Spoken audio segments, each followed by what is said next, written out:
Hello everybody, Merry Christmas to all of you. It'll be a strange Christmas this year for all of us. We've got to make the best of it. So I promised my granddaughter again that I would read another story for her. I want to say thank you to all of you who have read the Gruffalo. It's over 1 million readings of it, which is fantastic. Never expected that to happen. And in between times, I was asked if I would be willing to do another Scottish translation of another of my favourite stories. And so I have, and I said I would read it for you.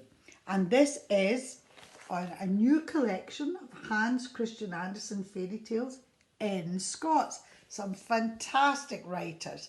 Val McDermid, James Robertson, Matthew Fitt, loads of brilliant people. A great book with all these favourite fairy tales, and I was able to do one of my favourites, which is The Princess and the Bee, right? Except in Scots it's called A Totally Princessy Princess, okay? So I am going to read it for you now. I hope you like it anyway. Enjoy. Once upon a time there was a posh prince who wanted to marry a totally princessy princess. In the days there were hundreds of princesses cutting about the place, so it should have been dead easy for him to find one. But it wasn't. Most of the princesses he met weren't bad looking, and they had all their best clays and jewels. Most of them even knew how to drink their tea with their wee pinkies sticking out. But it takes more than drinking your tea with your wee pinkies sticking out. Drinking your tea like a posh bird to prove that you're a pure princess. Especially to a dead picky posh prince. The posh prince just couldn't find a princess who was princessy enough. So he chucked the whole idea and decided he wasn't going to get married after all. One night there was a huge storm. The rain was bucketing down, and there was a chap at the palace front door. The prince could only open it a tiny wee bit because the wind and the rain were battering it that hard, and in fell this totally drooked princess. Well, she said she was a princess, but she'd nae royal brolly with her, or royal wellies, or royal handbag. What was she doing stoating about in the rain a big storm for anyway? A real princess? Who are you kidding? Said the old queen under her breath. Well, it turned out that this princess was a stoater. Even though she was wringing wet and her nose was blue with the cold, she was coughing and wheezing and she'd a cold in her chest too. She shouted that she could fair go a nice hot lemon instead of a royal gin, and then she asked if she could stay the night. Oh, come on, thought the old queen as she watched the lassie coughing and wheezing. That's definitely no princess behaviour, is it? I'll sort this out, nae bother. I'll gie her my real princess test. So the old queen snuck up to the spare bedroom and pulled all the sheets, duvet and mattress off the bed. Then she put a wee single green pea, dried, no tint, onto the bed, and then piled 20 mattresses, one on top of the other.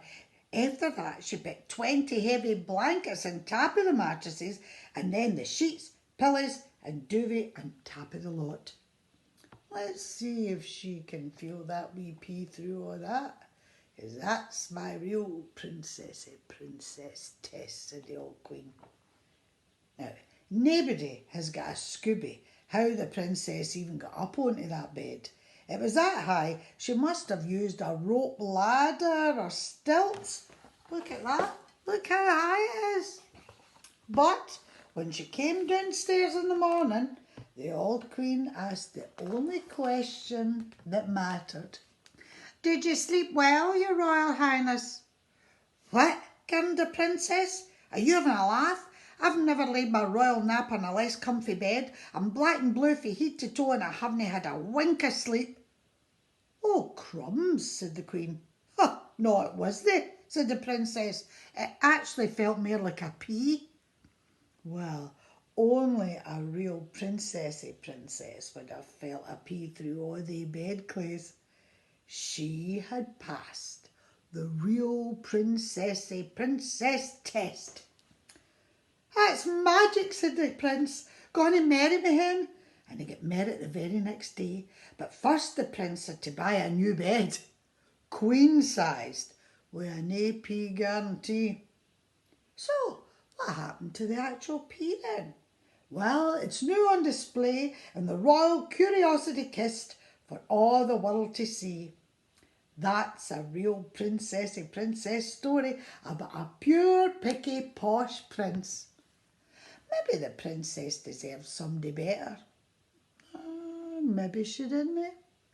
All depends what you think of princessy princesses and picky princes. I love that story. Thank you so much. Merry Christmas to all of you. Hi everybody, it's Fergus here. Just want to wish everybody a happy, peaceful, rejuvenating Christmas. I know I'm looking forward to listening to all the fantastic music that will no doubt be broadcast on the radio, television, YouTube, so on and so forth. My great friend and colleague Jeffrey Tanti joined me last week to record a Mozart sonata for piano and violin, and we had a good time doing it, so I'd just like to share a movement from that sonata with you. Take care.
Bye.